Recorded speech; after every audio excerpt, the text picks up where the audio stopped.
প্রায় ১ বছর পর আবার একটা বিয়েবাড়ি পেয়েছি নিজেদের জ্ঞাতি। হাই এভরিওয়ান, আজকে আমার আরেকটি মিনি ব্লগে তোমাদের অনেক স্বাগত। অনেকদিন পর বিয়েবাড়ি পড়েছে বলে কথা, সাজুগুজু করবো নাকি সে কি হয়। এমনিতে বিয়েবাড়ি এখন প্রায়ই যাওয়া হচ্ছে, মানে ম্যামের সাথে সাজাতে যাওয়ার জন্য বিয়েবাড়ি যাওয়া হচ্ছে, কিন্তু নিজেদের জ্ঞাতি বা আত্মীয়র বিয়েবাড়ি ১ বছর পরে পড়েছে। গত বছর গরমের সময় দেখিয়েছিলাম আমার এক ভাসুর ছেলের বিয়ে হয়েছিল, তো এবছরও ভাসুর ছেলেরই বিয়ে, সেই জন্য রেডি হয়ে গেছি। দেখো আমি এই শাড়িটা পরে নিয়েছি, তো এই শাড়িটা আমি তোমাদেরকে দেখিয়েছিলাম দুর্গাপুজোর সময় দাদাই পরেছিল, তো সেই শাড়িটাই আমি পরেছি। আর এই শাড়িটা আমি একবারও এখনও পরিনি, ও পরেছে একবার। আর সাথে এই ব্লাউজটা আমি কাটিয়েছিলাম, ও একটা সাদা শাড়ি কিনেছিলাম ব্রাশো, আর শাড়িটা দিয়ে ওকে একটা গ্রাউন্ড টাইপের কাটিয়ে দিয়েছি।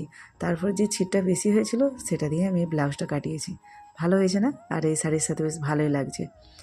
আর সাথে হেয়ার স্টাইলটা নিজে নিজে তো ঠিক মতো করতে পারছিলাম না, যা করে করেছি মোটামুটি ভালোই হয়েছে।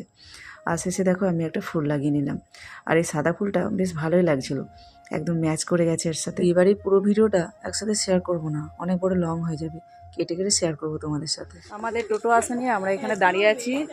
ওই যে কাকাই তোজো রাস্তায় দাঁড়িয়ে আছে। শুভ্রা চলে আসো, শুভ্রা